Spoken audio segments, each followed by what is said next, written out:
Hi అండి, welcome to Jilebi talks cooking time. ఈ వీడియోలో దాబా స్టైల్లో egg masala curry recipe share చేస్తున్నానండి. వీకెండ్స్ లో స్పెషల్ గా ఈ కర్రీ చేసుకుంటే చపాతీ, నాన్, బగారా రైస్ వాటిల్లోకి కాంబినేషన్ గా అదిరిపోతుంది. సులువుగా సింపుల్ ఇంగ్రీడియంట్స్ తో ఈ ఎగ్ కర్రీ తయారు చేసుకోవచ్చు. నేను 5 గుడ్లతో ఈ కర్రీ ప్రిపేర్ చేస్తున్నానండి. ముందుగా మసాలా ప్రిపేర్ చేసుకోవడానికి మిక్సీ జార్లో 3 నుండి 4 టేబుల్ స్పూన్లు కాజు ముక్కలు నీళ్లలో నానబెట్టుకున్నవి వేసుకోవాలి.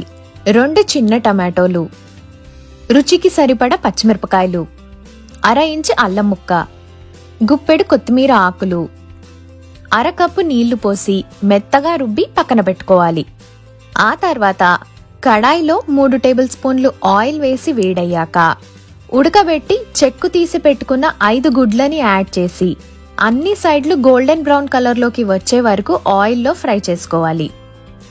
స్టవ్ ని లో టు మీడియం హీట్ పైనే పెట్టండి, లేదంటే గుడ్లు తొందరగా మాడిపోతాయి.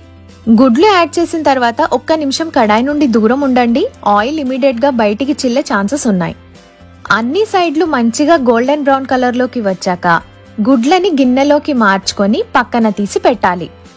తర్వాత అదే కడాయిలో 2 టీ స్పూన్లు జీలకర్ర, సన్నగా కట్ చేసుకున్న 3 మీడియం సైజ్ ఆనియన్స్ యాడ్ చేసి 2 నిమిషాలు వేయించుకున్న తర్వాత మూత పెట్టి ఆనియన్స్ గోల్డెన్ బ్రౌన్ కలర్ లోకి వచ్చే వరకు కుక్ చేయాలి.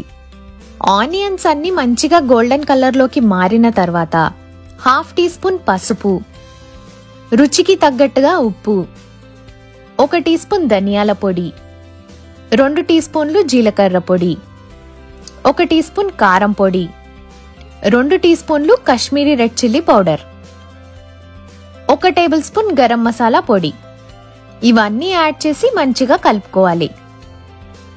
కాశ్మీరీ చిల్లీ పౌడర్ ఉంటే వేసుకోండి, లేకున్నా పర్వాలేదు. ఇది ఓన్లీ కలర్ కోసం మాత్రమే యాడ్ చేశాను. ఇప్పుడు ఇందులో మెత్తగా రుబ్బి పెట్టుకున్న మసాలా పేస్ట్ వేసుకొని 2 నిమిషాలు చక్కగా కలపాలి. తర్వాత 1/2 కప్పు నీళ్లు పోసుకొని మరొకసారి మంచిగా కలిపి మూత పెట్టి 10 నిమిషాలు లో టు మీడియం హీట్ పైన కుక్ చేసుకోవాలి. ఇలా 10 నిమిషాలు కుక్ చేస్తే టమాటో కొత్తిమీర పేస్ట్ది పచ్చివాసన పోతుందండి. సో కంపల్సరీగా లో టు మీడియం హీట్ పైన మాత్రమే కుక్ చేసుకోవాలి. 10 నిమిషాల తర్వాత మూత తీసాక చూడండి, గ్రేవీ మంచిగా థిక్ కన్సిస్టెన్సీలోకి వచ్చింది అండ్ ఆయిల్ కూడా మంచిగా పైన తేలుతుంది.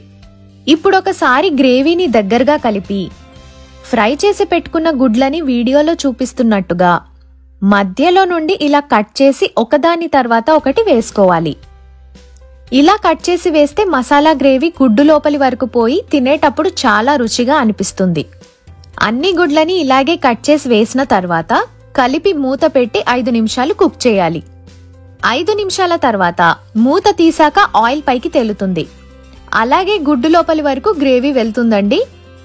ఇప్పుడు కొంచెం నిమ్మకాయ రసం యాడ్ చేసుకుంటే నోరూరించే dhaba style egg masala curry ready. ఇది 100% దాబా స్టైల్లో ఉంటదండి, దాంట్లో ఏ డౌట్ లేదు. నాన్, చపాతీ, వైట్ రైస్, బగారా అన్నం అన్నిట్లోకి బాగుంటది. సో తప్పకుండా ట్రై చేయండి. దాబా స్టైల్లో ఎగ్ కర్రీ ఎలా అనిపించింది అన్న సంగతి కామెంట్లో తెలియజేయడం మర్చిపోకండి. మరిన్ని రెసిపీస్ కోసం జిలేబీ టాక్స్ ఛానల్ ని సబ్స్క్రైబ్ చేయడంతో పాటు లేటెస్ట్ వీడియో అప్డేట్స్ కోసం పక్కనే ఉన్న నోటిఫికేషన్ బెల్ ని యాక్టివేట్ చేసుకోండి. Thanks for watching. మళ్ళీ ఇంకో రెసిపీతో కలుద్దాం. Thank you.